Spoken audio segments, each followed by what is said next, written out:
నమస్కారం. మీ విజయ్ కుమార్ గంట. కేరళలోని వాయనాడులో చోటు చేసుకున్నటువంటి వర్షము అనంతర పరిస్థితులు, వరదల కారణంలో అనేక మంది జల సమాధి అయ్యారు.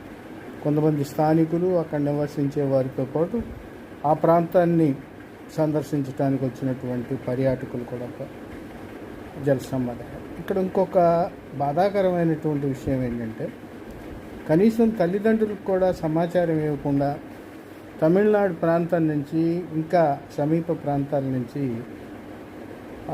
అనేక మంది యువకులు, ముఖ్యంగా ఇంజనీరింగ్ కాలేజీ, మెడిసిన్ విద్యార్థులు అక్కడికి వచ్చి ప్రమాదాల్లో చిక్కుకొని కొట్టుకుపోయారు. వాళ్ళ సమాచారం గుర్తించడం ఎలాగో కూడా తెలియదు. వాయనాడులో ఈ పరిస్థితులు తరచూ పునరావృతం అవుతుంటే కేంద్రం పట్టించుకుంది లేదు. కానీ అమిత్ షా దాన్ని రాజకీయం చేసే ప్రయత్నం చేయటం మంచిది కాదు.